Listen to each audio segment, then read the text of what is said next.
Amén, amén.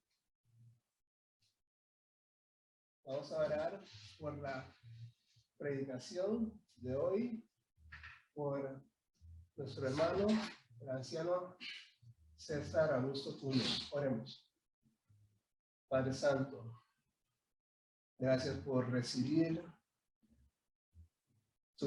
a tu pueblo. Alzamos nuestras voces con himnos, nuestras oraciones con gozo y alegría, y te pedimos que la predicación de hoy sea la que tenga el mensaje de vida, que tu palabra no vuelva sin haber cumplido la misión de abrir los corazones, de atraer a tu pueblo al arrepentimiento y a la obediencia de tus mandamientos. Gracias, Padre, que el mensaje, la predicación sea lo que tú quieres que salga y que muchos más puedan escuchar el mensaje grabado por las redes. Gracias, Padre. En Cristo Jesús. Amén. Gracias, hermano Gasky, anciano Gasky. Yo no sé si el hermano Reinaldo sentirá lo mismo que yo cuando le toca compartir la palabra o enseñarla, pero esto es una lucha, Yo ahorita estoy en medio de una vorágine de sentimientos, producto de lo que este tema abarca. En cierta manera, llegan a veces algunas cosas a la mente que uno quisiera decir, pero bueno, es prudente decir lo que se tiene que decir solamente y no más allá. Es también mi anhelo, mi deseo de que las personas que escuchen, que puedan ser confrontadas con la palabra de Dios, realmente tomen una determinación seria y un compromiso para con Dios. En esta mañana, en este breve tiempo que vamos a tener de predicación, el tema precisamente es el titulado "Sin fe es imposible agradar a Dios". Sin fe. La fe es un concepto teológico, ¿verdad? En el que nosotros tenemos que lidiar desde que entramos a caminar con el Señor hasta que el Señor nos llame. De hecho, hermanos, esta palabra fe es una palabra que aún fuera de los ámbitos religiosos se usa mucho. Pero créame que se usa mal. Y, hermanos, la fe de la que vamos a estar precisamente hablando en este breve tiempo es un concepto teológico, es un concepto teológico muy mal interpretado en la mayoría de las ocasiones. Muchos creen que si tienen fe pueden mover, y esa palabra mover, vamos a ponerle un sinónimo, aunque no sea sinónimo en la vida real, pero vamos a ponerlo como sinónimo porque ese es el sentido que le quieren dar. Muchos creen que si tienen fe pueden mover o obligar a Dios a hacer lo que le pide. La pregunta es, y la hago planteando el hecho de que si en la Escritura nosotros vemos que si yo tengo fe, o si tenemos fe, Dios se vuelca a hacer lo que la persona que tiene fe pidió. O si vemos lo contrario, si lo que realmente vemos es que la fe de la persona es el resultado de la acción de Dios en esa persona, de acuerdo a la voluntad que ya Dios ha establecido, predeterminado, y como hablábamos en esta mañana en la escuela dominical, todo esto responde a la providencia de Dios. La pregunta la hago sabiendo, hermanos, tanto los que están aquí como los que me escuchan a través de Facebook Live, sabiendo que la respuesta es que la fe es un producto de la obra de Dios en el corazón del hombre y que está acorde a la soberana voluntad y al control soberano que Dios hace a través de su providencia. Quiero compartir una definición que no es mía, la definición, una definición de un diccionario teológico. Y esta definición dice lo siguiente respecto a la fe. Dice que la palabra fe es un sustantivo. Nosotros sabemos que un sustantivo es aquella en castellano. Es una palabra que tiende a nombrar una cosa. Como por ejemplo, casa, hombre, micrófono, pantalla, etcétera. Eso es un sustantivo. Bueno, la palabra fe es un sustantivo correspondiente a la idea que nos ofrece el verbo creer. Cuando esa acción del verbo creer se da, el sustantivo es fe. Entonces, el término fe es regularmente usado para referirse a la múltiple relación a la que el Evangelio llama al hombre. Vuelvo y repito. Es un término que regularmente es usado para referirse a la múltiple relación a la que el Evangelio llama al hombre. Es decir, fe en Dios a través de Cristo. El Evangelio, que son las buenas nuevas, las buenas noticias, relaciona o llama al hombre a creer en Dios a través de las obras de justicia que hizo Cristo, porque fue el único que no cometió pecado, cumplió la ley a cabalidad, y también en confiar en la redención, en la sustitución que él hizo en la cruz, porque él era el único digno de poder hacer esa sustitución y sacrificio por cada uno de nosotros. La complejidad de esta idea se refleja en la variedad de construcciones que se emplean con este verbo, señalando, al fin y al cabo, señalando la confianza a la que se da crédito. Fe es confianza ¿en qué? En que, y respecto a lo que es fe en Dios a través de Cristo, es que podemos nosotros confiar, y valga la redundancia, en lo que Cristo hizo y vivió durante su vida, y que eso lo ha hecho a él digno de poder perdonar nuestros pecados y librarnos de la condenación del infierno. De hecho, esto es lo que de manera regular, mis estimados hermanos, la Biblia nos dice, nos dicta respecto a esto de la fe.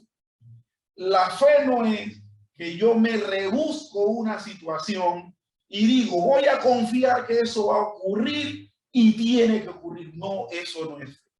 Hermanos, esto que les acabo de describir, que es lo que normalmente la gente cree que es fe, es ocultismo, es paganismo, pero no es una aplicación o una forma de ejercitar esta idea que la Biblia nos está mostrando. Por lo tanto, hermanos, ¿qué vamos a encontrar en cada una de las cosas que vamos a ver? Que debe saberse a qué se debe tener fe, que debe comprenderse a lo que se ha de tener fe y que entonces debe creerse.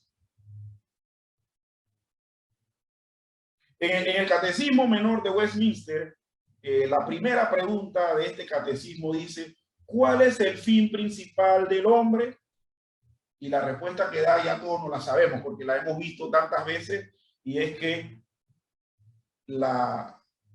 el fin principal del hombre es glorificar a Dios y gozar de él para siempre. Eso es lo que dice la respuesta del catecismo. El fin principal del hombre es glorificar a Dios y gozar de él para siempre. Pero respecto a esto, nosotros vamos a hacer ahora una pequeña sustitución. En vez de poner glorificar a Dios, vamos a poner agradar a Dios. El fin principal del hombre, hermanos, es agradar a Dios.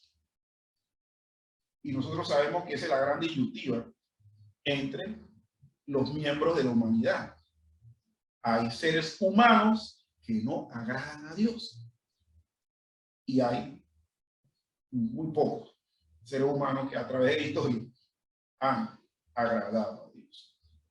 Por lo tanto, hermanos, lo que nos va a dividir o a clasificar en cuanto a agradar a Dios va a ser precisamente la fe que Dios da, la fe que Dios otorga al individuo,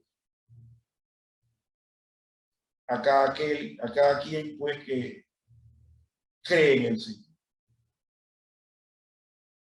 Podemos decir, como dije hace un momento, podemos decir que glorificar a Dios sea semejante a agradar. El fin principal del hombre entonces es agradar a Dios. Y ese agrado a Dios lo da la fe que Dios da. Recordemos la historia de Caín y Abel. Caín presentó lo mejor que tenía. Y eso lo dice la Biblia en el Génesis. Caín presentó lo mejor que tenía, lo mejor de su ganado.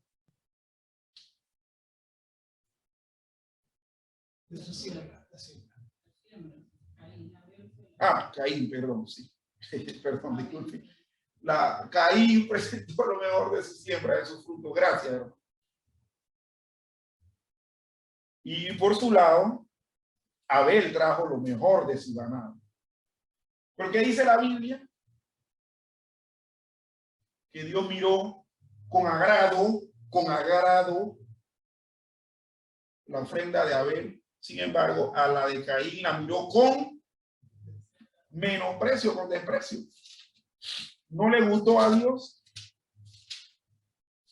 Yo quiero leer este pasaje, hermano, aquí en Génesis capítulo 4, y voy a leerlo en la Nueva Traducción Viviente. Y dice: ahora bien, Adán tuvo relaciones sexuales con su esposa Eva, y ella quedó embarazada.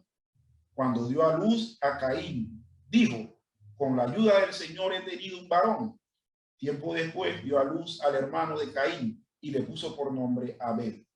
Cuando crecieron, Abel se hizo pastor de ovejas, mientras que Caín se dedicó a cultivar la tierra. Al llegar el tiempo de la cosecha, Caín presentó algunos de sus cultivos como ofrenda para el Señor. Abel también presentó una ofrenda, lo mejor de las primeras crías de los corderos de su rebaño. El Señor aceptó a Abel y a su ofrenda, pero no aceptó a Caín ni a su ofrenda. Esto hizo que Caín se enojara mucho y se veía decaído. Pero ahora la pregunta que debemos hacer: ¿por qué? ¿Por qué Dios fue así? ¿Por qué Dios miró mal la ofrenda de Caín si se dice que ambos dieron de lo mejor que tenían? sea, lo que nosotros podemos deducir, hermanos, es que ya para la época de Adán, posterior a la caída, Dios le había dado enseñanza a ellos, a la humanidad existente, que los sacrificios de alabanza a Dios o los ofrecimientos de adoración a Dios debían ser ofrecimientos de víctimas de sangre. Es decir, hermanos, había un conocimiento previo para lo que se debía de hacer. Había una norma, una pauta en cuanto a la adoración, en cuanto a ofrecer este tipo de cosas al Señor. Lo que se deduce, hermanos, es que Caín no ofreció según la norma de Dios. Y Abel sí. Ofreció lo mejor, sí, pero no lo que Dios estaba pidiendo. De hecho, estos ofrecimientos, hermanos, eran un tipo de sacrificio sustitutorio o sustituto de lo que posteriormente en la historia se iba a cumplir con el sacrificio de Cristo en la cruz. Derramó su sangre. Debía haber derramamiento de sangre. De una legumbre, de una fruta, difícilmente, hermanos, se derrama sangre, ¿verdad? A menos que confundamos el jugo del tomate con sangre. Entonces, eso nos hace ver, hermanos, que no había fe. Ahora, hermanos, quiero nada más leerles otra definición, y precisamente es de la palabra fe y de algunas acepciones que tiene esta palabra. Dice así, fe. En el Nuevo Testamento es la palabra pistis, y que primariamente significa firme persuasión, convicción basada en lo oído, y relacionado con otro término que es peito, que significa persuadir. Y se usa siempre de fe en Dios o en Cristo o en cosas espirituales. Miren, esta palabra se usa en cuanto a confianza, y ahí dan los pasajes, pero tiene que ver con confianza. También de fiabilidad, por metonimia, es decir, por comparación, aquello que es creído, el contenido de la fe, o sea, el contenido de la creencia, el sustento de la creencia. También se habla de una base para una certeza, una prenda de fidelidad, etcétera. Y vemos aquí, ya para terminar de leer esto, los principales elementos en la fe en su relación con el Dios invisible, en distinción a la fe en el hombre, quedan especialmente expuestos con la utilización de este nombre y de su verbo correspondiente. Entonces, ¿qué vemos aquí en todas estas acepciones que tiene la palabra fe? Que debemos siempre considerar a la hora de usar este término en nuestras predicaciones, en nuestras enseñanzas y en nuestras conversaciones. Es que la palabra fe, para tener fe, se necesita un contenido. Yo no puedo creer en algo de lo que no conozco. También la palabra fe significa confianza, fiabilidad, y tiene que ver con una base firme para tener una esperanza. Por lo tanto, hermanos, nosotros, los creyentes, los que estudiamos la Biblia, y los que estudiamos precisamente la Biblia, hermanos, no debemos estarle poniendo a la palabra fe acepciones que la Biblia no le ha dado. No podemos ponerle fe o no podemos utilizar la palabra fe con connotaciones que son extrabíblicas o que están fuera de la Biblia. Que yo, por ejemplo, diga que yo tengo fe de que este micrófono se va a convertir en una llama, cuando yo no tengo ningún tipo de contenido ni sustento en la Biblia que me diga eso, que lo que yo voy a pronunciar se va a cumplir mágicamente. Entonces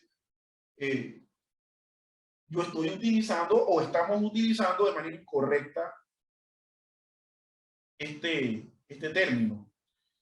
Y esto lo digo, hermano, deteniéndome un poco en esto, porque normalmente vemos dentro del cristianismo, y ahí metemos a todo mundo, seamos católicos o evangélicos, protestantes, ortodoxos, muchas veces se pretende utilizar la palabra fe para solamente hacer ver que se tiene que cumplir una necesidad o un requerimiento que yo tengo, y por el simple hecho de confiar en eso, eso va a ocurrir, porque tiene que ocurrir, porque así es la fe. La fe es algo mágico, pues, y que bueno, agarra a Dios y le tuerce el brazo, y ya llega un momento en que Dios dice, ya, te voy a cumplir eso.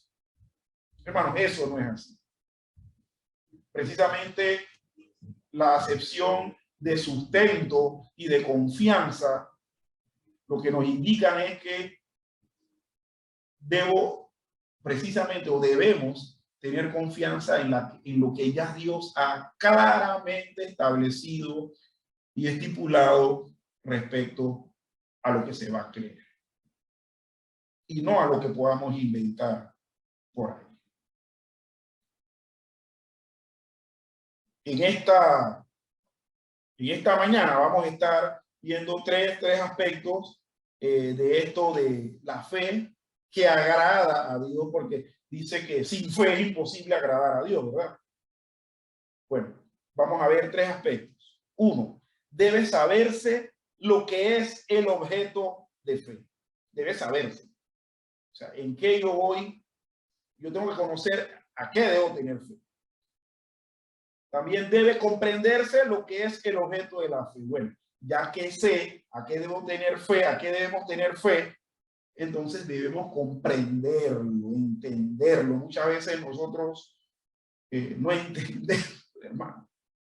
No entendemos. Y queremos tener fe de cosas que no entendemos, y eso es absurdo. Y en tercer lugar, que debe creerse entonces lo que es el objeto de fe. ¿Por qué? Porque ya habiendo conocido y sabido, comprendido lo que es ese objeto de fe, entonces solamente me queda un acto, o nos queda un acto de obediencia, que es creerlo. Bien, vamos entonces a ver estas tres aspectos. Debe creerse, debe saberse lo que es objeto de fe. Y en Hebreos capítulo 11, versículo 6 dice, porque sin fe es imposible agradar a Dios, porque es necesario que el que se acerca a Dios crea que le hay y que es galardonador de los que le buscan. Aquí en la versión Nueva Traducción Viviente vemos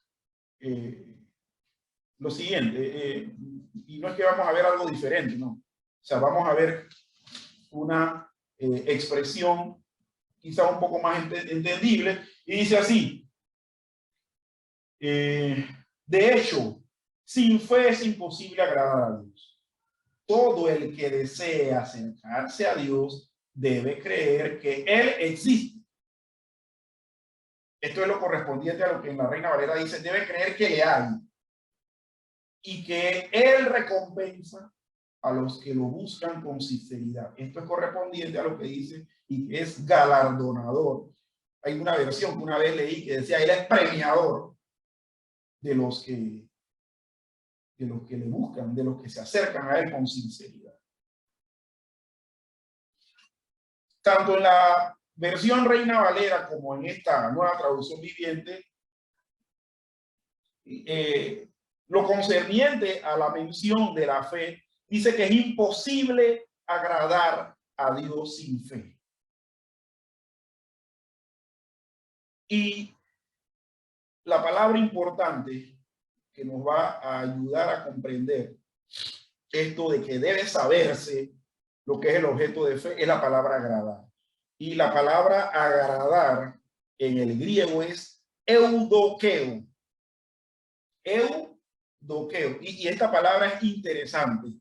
¿Por qué? Porque tiene dos raíces. Una que es eu y otra que es dokeo.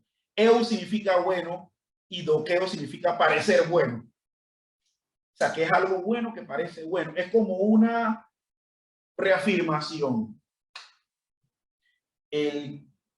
Sin fe es imposible que a Dios le parezca bueno lo que supuestamente bueno es lo que hayamos hecho.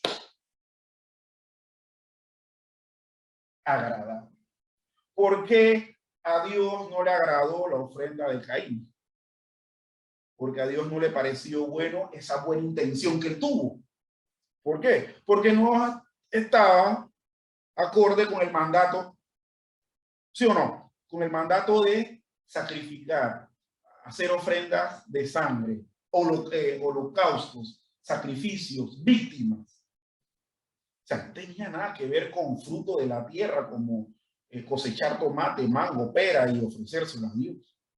Por eso acá a Dios no le agradó. Y por eso vemos que Caín, cuando ofreció eso, no agradó a Dios porque lo hizo sin fe. Miren que hablando con una persona, esta persona dice que sin fe es imposible mover a Dios. O sea, ¿qué acepción es la que usted utilizando esa persona con esa expresión incorrecta, por cierto? Está precisamente yéndose para el lado de Caín. Porque como a Caín le pareció bueno dar esta ofrenda de frutas, legumbres, etcétera, vegetales, entonces eso debió mover a Dios para que Dios se lo aceptara. Eso es lo que esa persona que estaba interactuando conmigo quiso dar a entender. Y hermanos, no es así. Porque es necesario que el que se acerca a Dios crea que Él existe y que es galardonador o premiador de los que le buscan. ¿En qué incurrimos o qué conlleva el hecho de que creamos que Dios existe, hermano? Si nosotros sabemos que Dios es creador y que Él es un ser preexistente, eterno, desde tiempos inmemoriales, nosotros nunca vamos a saber realmente el momento. Es un concepto que escapa de nuestra mente limitada. Pero ¿qué debemos también entender con eso? Que Dios existe. Oye, eso quiere decir que Él diseñó todo, le puso orden, le puso reglas, le puso normas, y así las ha sostenido a lo largo del tiempo y las seguirá sosteniendo a lo largo del tiempo. ¿Por qué? Porque así le plació a Él. Sí, hermanos. Nosotros muchas veces, de manera ignorante, decimos tener fe en Dios, pero creemos que nuestro Dios no es el Dios creador, que hizo todas las cosas, que existe desde hace mucho tiempo, sino que tenemos la idea de que es un viejito bonachón parecido a Santa Claus, que tiene que complacernos en todo lo que pedimos. De hecho, como una vez veníamos comentando, y creo que el hermano Reinaldo lo puso en el tapete en un estudio de escuela dominical. Y es que nosotros tenemos una idea incorrecta de Dios. Dios tiene que cumplirnos. Es más, Dios no es Dios. Tiene que cumplirnos. O sea, Él no tiene voluntad, Él no tiene soberanía. Él tiene que cumplir. Y sabemos que muchas veces nosotros oramos y Dios nos responde, pero La gente equivocadamente dice, Dios no me ha respondido porque no ha hecho lo que precisamente pidió que Dios hiciera. Pero Dios le contestó con un no, le contestó con una negatividad. No, no te conviene. Pero de que Dios contestó, contestó. Y contestó de acuerdo a su soberana y bendita voluntad. Cuando vamos a Romanos capítulo 10, versículo 14 dice, ¿cómo pues invocarán en aquel en el cual no han creído? ¿Y cómo creerán en aquel de quien no han oído? ¿Y cómo oirán sin haber quien les predique? ¿Saben que este pasaje, este versículo, pues, que está acompañado de otras sentencias más, habla de un proceso como inverso, ¿no? O sea, el fin último es que el individuo, el hombre, invoque a Dios. Pero empiezan desde ahí diciendo cómo ese fin último, ese deseo de que todo hombre invoque a Dios, se da si no han creído en él. Y de entonces sigue haciendo como un análisis inverso y dice, ¿cómo creerán en aquel de quien no han oído? Y es interesante eso, hermanos. O sea, nosotros debemos saber lo que es el objeto de fe. El que nos hablen de algo es precisamente un sustento de contenido de eso. Oír. ¿Cómo yo voy a creer en algo que no he oído? De hecho, hermanos, muchas de las cosas que los niños creen casi siempre son cosas ficticias que los padres les dicen. Por ejemplo, los niños que creen que si cuando pierden el primer diente, el ratón del diente le trae dinero. Pero eso se lo vienen diciendo los padres y los confabulan hasta que quedan creyendo eso. Para los niños eso es una realidad, una verdad. Hasta que después le dañan la infancia y le terminan diciendo que eso era cuento, ¿no? Pero bueno, aquí vemos eso. ¿Cómo creerán en aquel de quien no han oído? Y al final dice, ¿cómo oirán? ¿Cómo yo voy a oír algo si no hay quien les predique, hermanos? Y nosotros, la predicación de todo esto que puede llevar a una persona a tener fe, esa fe salvadora en Dios e invocarle, ¿de dónde parte? Parte de las Escrituras. Parte precisamente de las Escrituras. Y aquí en la versión, nueva traducción viviente, iba a decir nueva versión internacional. La nueva traducción viviente en Romanos 10:14 dice,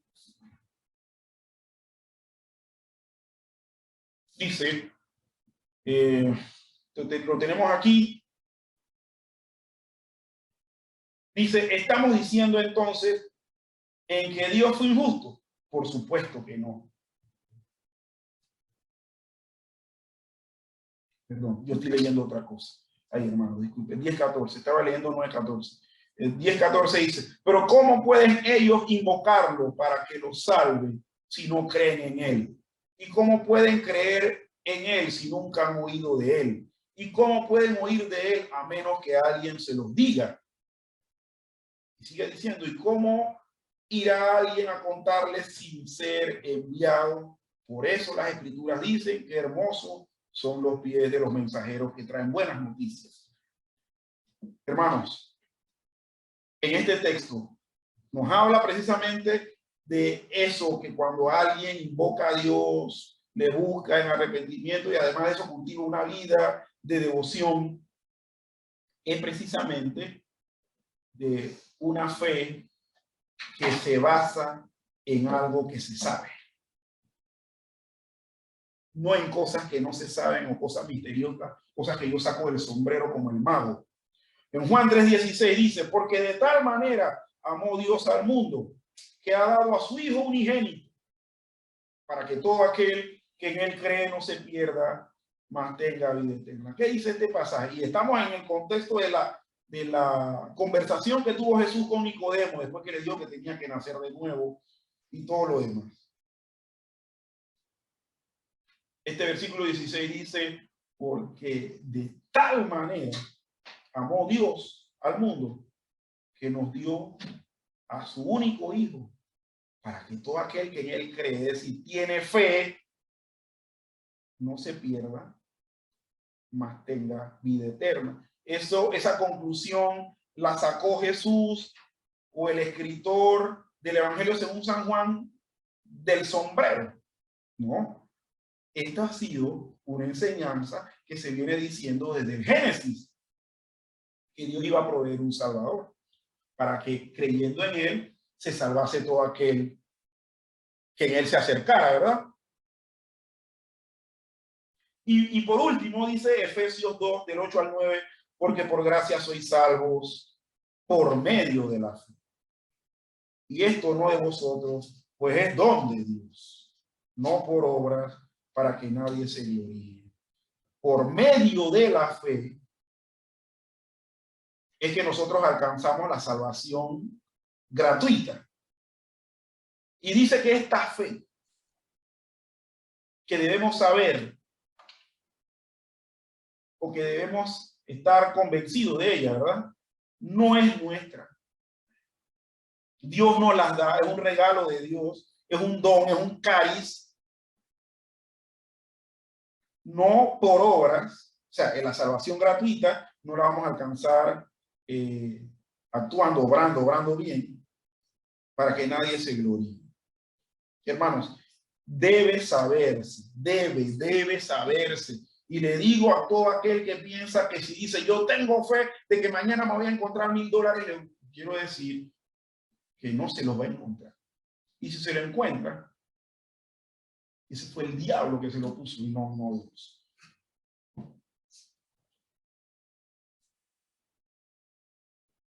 El segundo aspecto es, debe comprenderse lo que es el objeto de fe. Cuando hablamos que debe comprenderse, es que debe entenderse, debe haber un entendimiento, una claridad mental. Y en segunda de Pedro, capítulo 3, versículo 16, se dice, casi en todas sus epístolas, hablando voy a leerlo.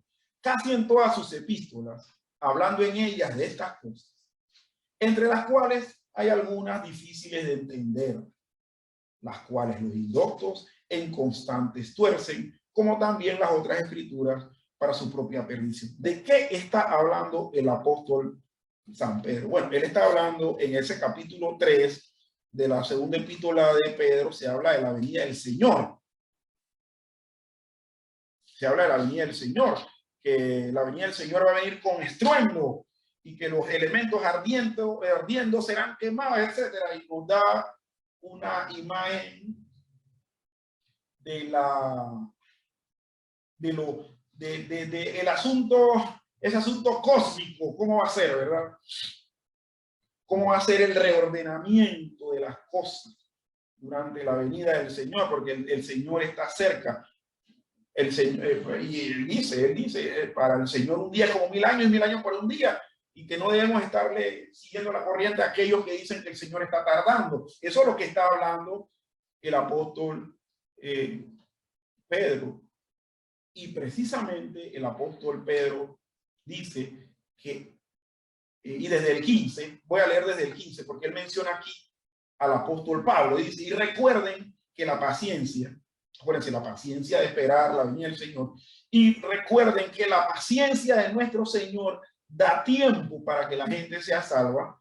Esto es lo que nuestro amado hermano Pablo también le escribió con la sabiduría que Dios le dio al tratar estos temas en todas sus cartas.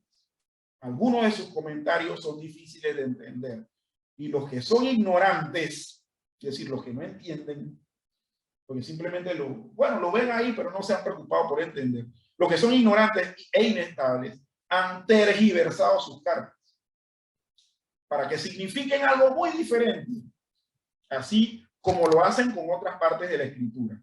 Esto resultará en su propia destrucción. Entonces, comprender lo que es el objeto, a qué vamos a depositar o a derramar la fe, es muy importante. Porque así como hacían con esta enseñanza clara que se venía hablando de ella en todo el Nuevo Testamento, cuando Jesús dijo que él iba a regresar y que el ángel después dijo, así como la habéis visto ir, así mismo va a regresar. Y que muchos tristemente, porque veían que el tiempo pasado, decían, el Señor no va a venir más. Pero le dice, miren, el apóstol Pablo nos ha estado hablando de estas cosas en sus cartas, pero algunas personas no lo entienden y son ignorantes. ¿Por qué? Porque al no entender, hermanos, tuercen. Hermano, yo no puedo primero predicar algo y eso es importante, hermano. Nadie, ningún creyente, el hermano Gasky, ni yo, ni nadie, puede predicar algo que no haya entendido y comprendido bien. Para eso mejor nos abstenemos, ¿sí o no, hermano? A andar diciendo tonterías, mejor nos callamos la boca en ese aspecto. Es cosa seria, cosa delicada. Bueno, ninguno de nosotros puede predicar cosas, puede predicar bien cosas que no entiende. Pero vemos que estas personas a las que se está refiriendo el apóstol Pedro, que malinterpretaban a Pablo, y obviamente si malinterpretaban a Pablo, malinterpretaban a Jesús. ¿Qué es lo que hacen al final? Tuercen y no pueden desarrollar una fe correcta. Y menos para salvación. ¿Por qué? Porque miren lo que dice, estos tuercen y esto les resulta en su propia perdición. Ay, ya la vida, hermano. El no tener, el no comprender lo correcto respecto a la fe o a lo que debemos creer, hermanos, nos lleva a la perdición. Y ahora, de repente, sí podemos ir entendiendo eso que el apóstol, bueno, nadie sabe quién escribió la epístola a los hebreos. El escritor de Hebreos dice que el que se acerca a Dios debe creer que le hay y que es galardonador de los que le buscan. Porque sin fe es imposible agradar a Dios. Una persona que predica herejías, que predica falsas doctrinas, porque no ha entendido las escrituras, hermanos, no agrada a Dios. No lo agrada. Por lo tanto, podemos decir aquí de manera categórica, un testigo de Jehová, un mormón, un neopentecostal, un adventista, etc.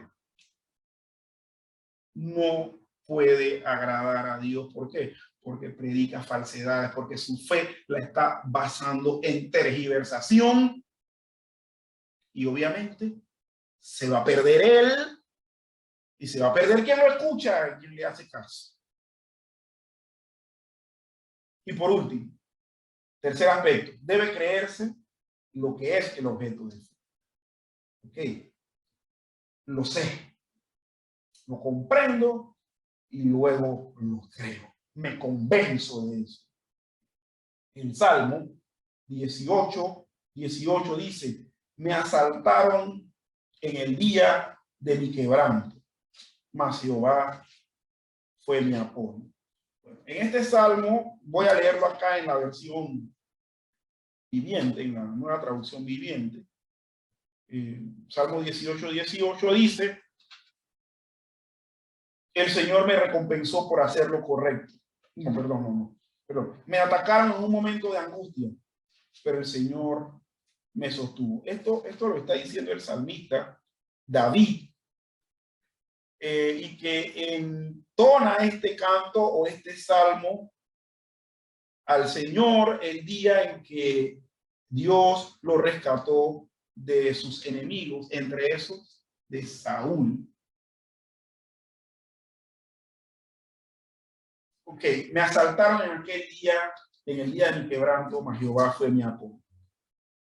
Nosotros sabemos que en el caso muy particular de David, después que Dios desecha a David, perdón, a Saúl, y que luego David vence después a Goliat, empieza a crearse en Saúl un delirio, una locura, y se va a la casa de David. En una le tira una lanza, que si es que David no la esquiva, lo hubiese atravesado en la pared. O sea, eso es lo que dice el texto. Seguramente Saúl era un hombre fuerte, que al lanzar eso movía a la persona y la clavaba. Era un hombre que había participado en guerra, así que podía tener esa fuerza. Y David se la pasó huyendo.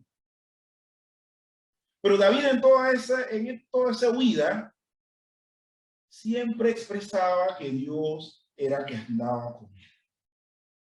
Siempre lo expresó. O sea, David lo llegó a creer tanto que le llegó a decir a Mical, la hija de Saúl, que por esa razón Dios le había quitado el reino a su padre y se lo había dado a él. Es decir, David estaba convencido de que Dios lo iba a apoyar. De hecho, Dios lo apoyó aún a pesar de todos los malas decisiones que tuvo David. Pero David actuó en muchas de sus ocasiones como un hombre que iba a las escrituras, porque vemos en los salmos que dice que él hablaba de inquirir en las leyes, en los mandatos y estatutos. Y él estaba bien convencido de que en cualquier situación donde estaba en peligro su vida, Dios lo iba a salvar. Y de hecho fue así. David no murió por un golpe que le asestaron en un combate. David murió como todo ser humano debe morir, obviamente, pero murió de viejo.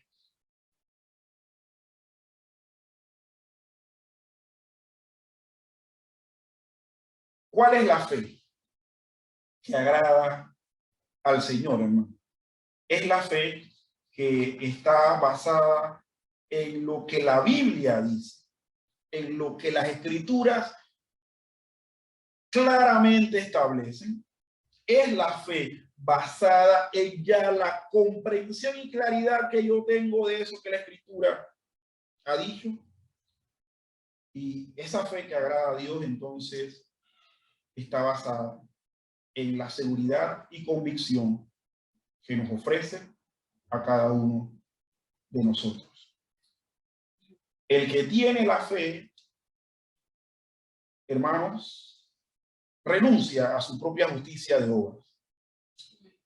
Sabe que no tiene que hacer nada de su propia obra para agradar a Dios, porque está bien convencido de que sus obras delante de Dios son trapo de inmundicia.